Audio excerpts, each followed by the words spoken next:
Hi, Earth Signs, Taurus, Virgo, and Capricorn. Welcome pa sa ating channel. This is all about love. Oo. At ito ay inyong daily Kapay Tarot Love Reading for June 20, 2024.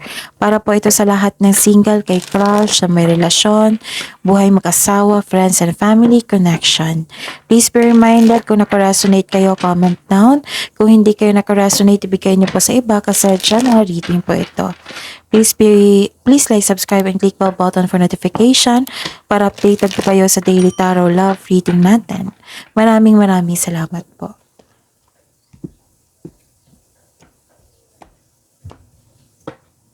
Sipin niyo po yung person niyo ngayon ha. Alamin natin kung ano gusto niyang sabihin sa inyo. Spirits guide.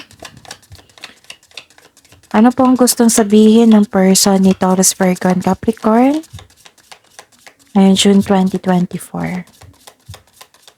I need 3 cards po. We both require a period of healing.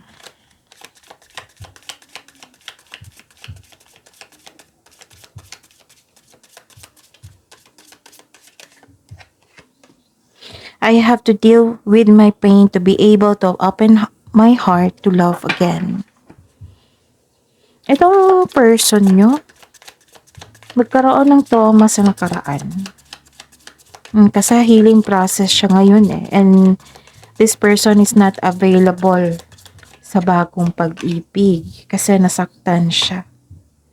Pero this person is hoping na mag-cross kayo ulit for the future.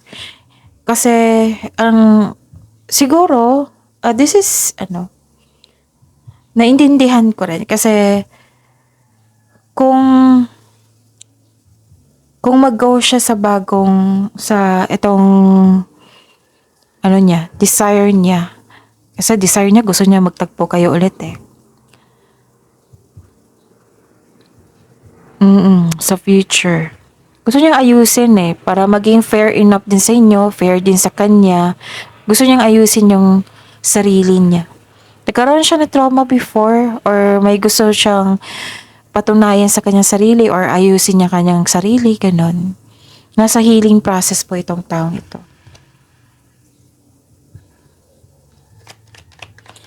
Spirits guide. Parang nasaktan din kayo, no? Panoorin nyo yung daily Gabay Tarot reading nyo. Yung sa kay Chav Tarot, PH. Oo, nasaktan din kayo doon. So, ayun.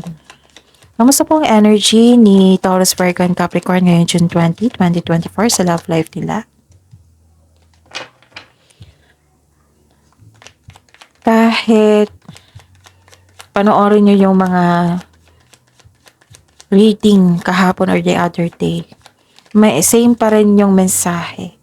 Yung may hindi inalagaan yung sarili or may nakunan. Kung may kakilala kayong buntis, pagsabihan nyo na mag-check up kung kailangan po ha.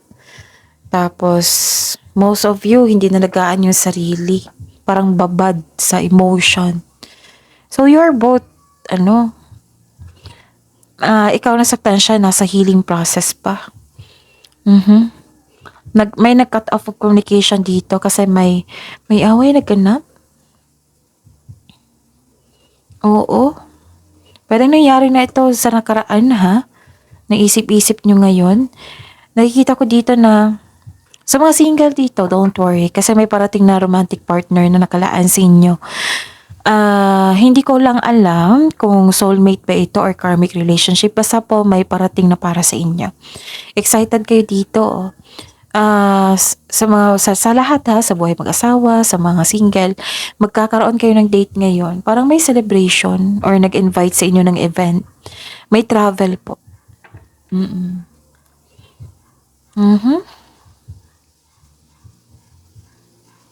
May nakita kong away po. Okay, spirits guide. Para po kay Taurus, Virgo, and Capricorn. Challenges na ma-overcome po sa love life nila. Ngayon, June 20, 2024.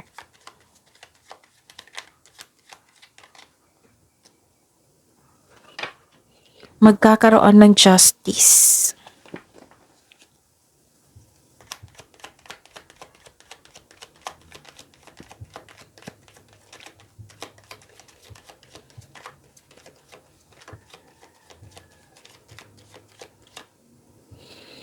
Tingnan natin ha. May nakita ko ditong may malalaman kayong katotohanan. Magiging balanse naman dito. Magkakaroon ng clarity. This is cause and effect. And kung sa may relasyon to, sa buhay mag-asawa, you need to balance your work at panahon sa pamilya at sa sarili. Para sa mga single dito na naging hard worker kayo kasi focus kayo sa inyong goal sa buhay. Kailangan daw ng pabalanse sa oras dito eh. And may nakita rin ako ditong nanibago kayo sa bagong simula. Nagkaroon ng confusion, hindi makagawa ng desisyon. Ang ilan sa inyo pinapaniwalaan yung mga bagay na hindi naman totoo, so fact check kayo muna. May nakita rin ako dito na may isang tao na hindi matigas ang ulo, ayaw makinig. May nakita ko ma-pride na tao dito. Pero ma-overcome nyo ito ha, kasi ang tanong ma-overcome. Don't worry. Spirits guys, isipin nyo yung person nyo. Spirits guide, person, kamusta pong feelings ng person ni Taurus, Virgo, and Capricorn?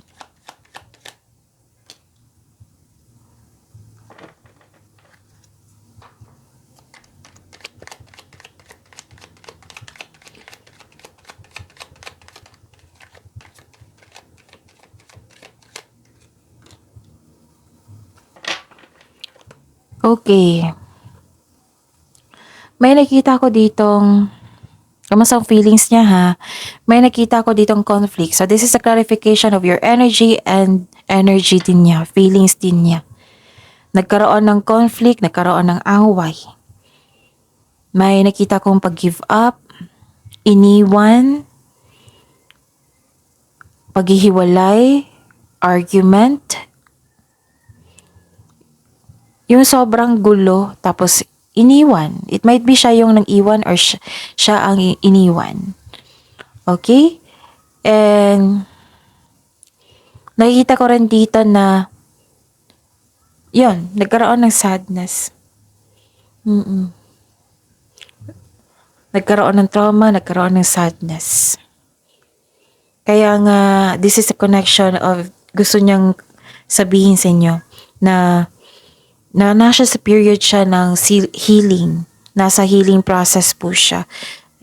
And, yun, gusto niyang ayusin yung sarili niya.